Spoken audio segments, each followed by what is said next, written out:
Dan oke sob semuanya, tentunya kalian balik lagi di sini bersama gua Nunu dalam konten serunya sepak bola dunia. Oke, kali ini di konten serunya sepak bola dunia mau ada update dari gua, update beberapa pertandingan. Nah, kompetisi bola Eropa di weekend kemarin, di hari Sabtu Minggu kemarin, beberapa pertandingan khususnya tim-tim besar aja yang gua bahas, tim-tim besar Eropa dari Liga Inggris, Liga Italia, Liga Spanyol, di mana contohnya di Serie A Juventus bermain imbang 0-0 melawan Milan Italia, bermain sama kuat. Terus ada gua nggak nonton disclaimer, gua nggak nonton pertandingannya semuanya. Ada beberapa yang gua nonton highlightnya, tetapi kayak siapa namanya? Arsenal gua nonton, Arsenal lawan siapa? Lupa kan. Arsenal lawan Nottingham Forest menang 3-0. Terus Barca ditahan 2-2 oleh Celta Vigo. Terus ada Madrid menang 3-0 melawan siapa ya? Lupa gua. Menang 3-0 itu gua nggak nonton.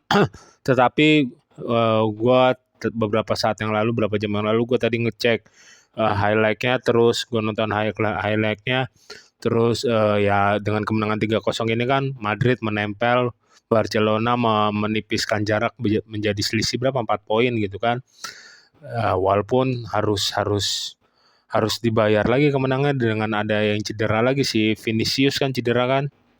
Vinicius atau siapa tuh kan, udah ada center back-nya Militao, ada Rodrigo, ada bek kanannya tuh siapa, Vasquez atau siapa, terus ditambah lagi sekarang. Terus apa namanya, Manchester City gua nonton dengan Tottenham dihajar 4-0 bermain di hadapan publiknya sendiri. Nanti ada yang pengen gua bahas untuk kalian semua sob. Terus Manchester United semalam gua nonton ditahan 1-1 pertandingan debutnya Amorim. Terus siapa lagi? Chelsea menang 1-2, gua nonton dari awal sampai akhir juga. Terus siapa lagi? Ya udahlah. Sekarang gue pengen bahas kekalahannya Manchester City dulu, 4-0 dari Tottenham Hotspur. Pertama gue kira rusaknya permainan Manchester City difaktorkan disebabkan oleh tidak adanya Rodri doang, ya itu menurut gue masih benar terjadi. Cuman ini kan kekalahan loss beruntunnya Pep Guardiola ya, 3 kali atau 4 kali beruntun loss gitu kan. Ini merupakan kayak sistemnya dia tuh udah apa ya? Udah kayak lagi terbaca, tidak ada pembaruan dan inovasi baru. Sistemnya Pep Guardiola ini kayak lagi mentok, tetapi dia tidak merubah cara bermainnya atau membuat sistem barunya, kayak udah terbaca gitulah. Ya terus disclaimer juga kalau Pep Guardiola kan memanjang kontrak 1 tahun di Manchester City sampai musim 2025 nanti, 2025-2026. Nah, ya gue setuju aja Pep Guardiola memanjang kontrak di City karena kan biar perpisahan musim terakhirnya di City tidak menimbulkan bau yang tidak enak gitu, tidak menimbulkan kesan yang tidak enak pertandingannya, jumlah pertandingannya. Cuman gue yakin pasti Manchester City bakal bisa bangkit ya. Gue percaya Pep pelatih yang pintar, apalagi dibekali dengan pemain-pemain yang kelas atasnya itu. Oke, balik lagi ke pertandingan. Gol pertama, gol kedua Tottenham itu kesalahan sendiri dari Manchester City, di mana si gol pertama Tottenham yang umpan drop ballnya Tottenham berasal dari Kulusevski. Itu sebelumnya kan si siapa, Lewis gitu, gagal antisi bola sehingga bolanya jatuh kembali ke kaki Kulusevski, direbut kembali dan bisa menghadirkan umpan drop ball yang ternyata Maddison udah melakukan pergerakan positif yang udah membelah pertahanan City dan masuk ke depan. Itu murni tidak offset.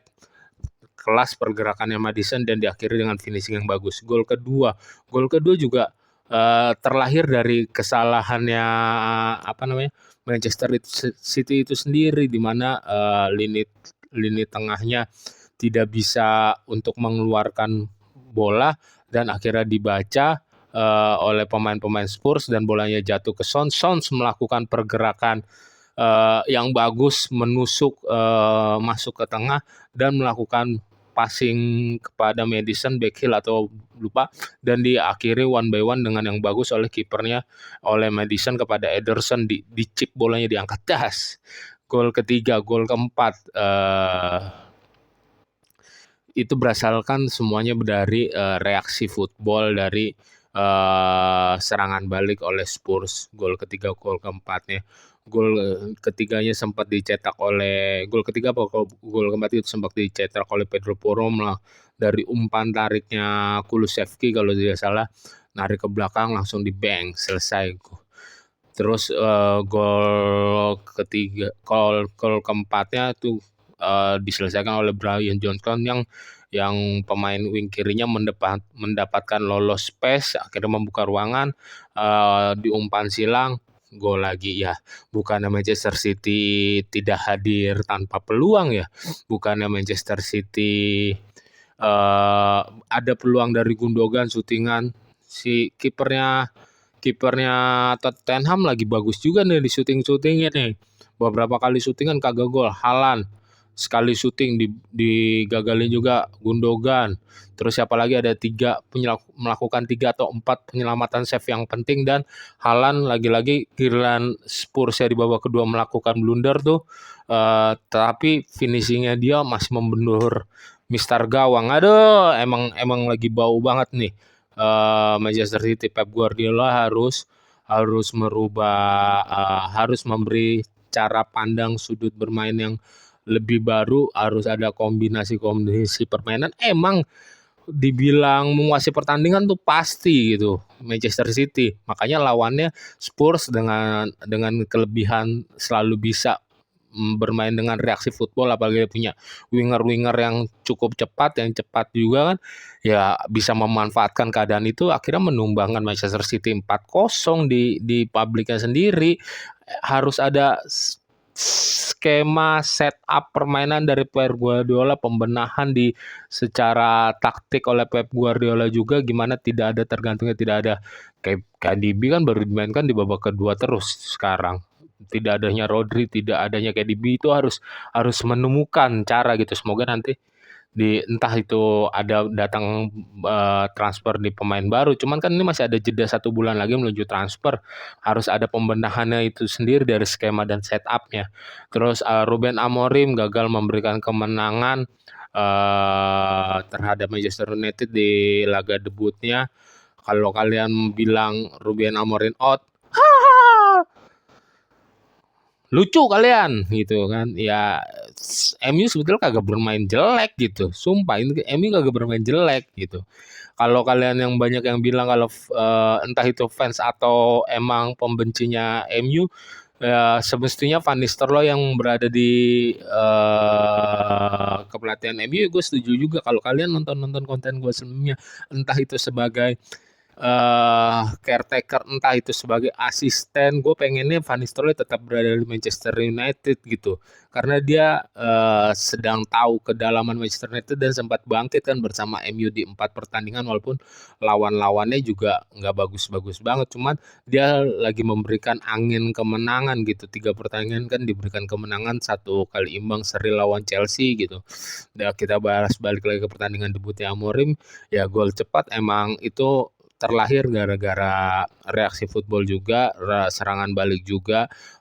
Amad Diallo melakukan dribble yang sangat-sangat positif, sangat-sangat bagus, mendapatkan space serangan sehingga dia melakukan dribble, bahkan sempat dihentikan oleh sliding oleh backnya Nottingham Forest, oleh backnya Ipswich Town, tetapi gagal dan memberikan operan ke Rashfordnya juga dalam posisi membuka ruang dan mencari ruang yang bagus karena Rashford kan dipasang menjadi goal getter di babak pertama pas itu. Sebetulnya khususnya di babak pertama gue bilang ya Manchester United bermain bermain bagus-bagus aja gitu sob. Dibalas dengan gol indahnya nggak gol indah sih itu kena palanya siapa? Bek kanannya pemain MU tuh yang baru dari Munchen siapa namanya? Ya itu kena palanya di flag itu bola susah sob bener-bener di pojok atas itu susah. Kalau kalian mau nyalain Onana lah yang menyelamatkan muka MU dari kekalahan malah di kandang Nottingham. Dia memberikan 3 kali apa 2 kali save, 3 kali save menyelamatkan gawang MU. Ada yang udah posisi udah kebuka one by one terbuka apa namanya? Tapi bisa diblok oleh Onana, ditepis oleh Onana padahal udah kebuka sih. Back tengahnya kan udah out position, tinggal berhadapan sama Onana, dang di shoot sama Onana ditepis. Ya kalian sebagai fans MU juga harus berterima kasih sama performanya Onana semalam menyelamatkan ke laga debutnya Amorim gitu. Bagus kok Onana semalam gitu. Terus di pertandingan Liverpool lawan balik lagi ke MU sebentar. Ya kita tunggu aja. Di babak kedua sebenarnya juga nggak bermain jelek, cuman emang beberapa kali tuh defense-nya Ipswich juga bagus.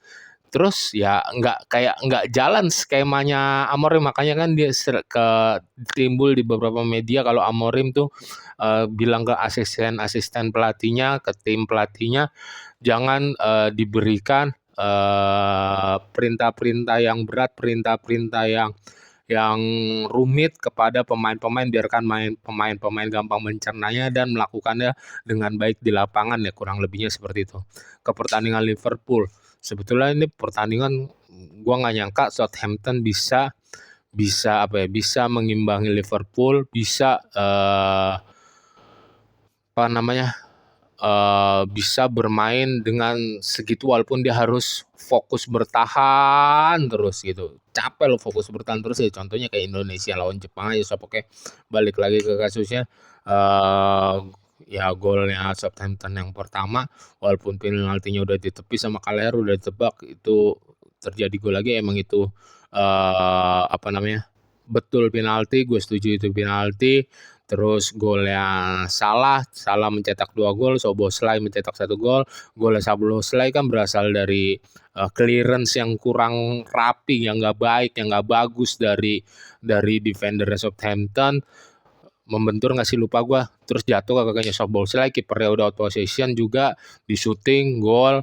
Terus golnya Salah, yang gol pertamanya Salah yang non penalti itu bagus tuh, sontekan tipis, kelas. Umpannya juga dari siapa tuh, berkelas, kelas juga ya. Dengan kemenangan 3-2 di kandang Southampton kemarin, Liverpool menjaga jarak oleh Manchester City di ranking kedua dengan selisih 8 poin, dengan gap 8 poin ya. Membuat apa kok Liga Inggris jadi kurang seru nih persaingannya nih. Nah, mau nggak mau Arsenal, Chelsea, dan Manchester City yang di bawah Liverpool harus bangkit, harus segera bangkit, dan Liverpool bagaimanapun harus bisa menjaga jarak ataupun ya jangan sampai kegelincir lah kayak musim-musim sebelumnya. Oke sob, kalau dari gua gitu aja di konten kali ini. Menurut kalian gimana tentang serunya sepak bola dunia di weekend kemarin? And see you sob, sampai ketemu di konten Nunui serunya sepak bola lagi selanjutnya. Jaga kesehatan, bye bye.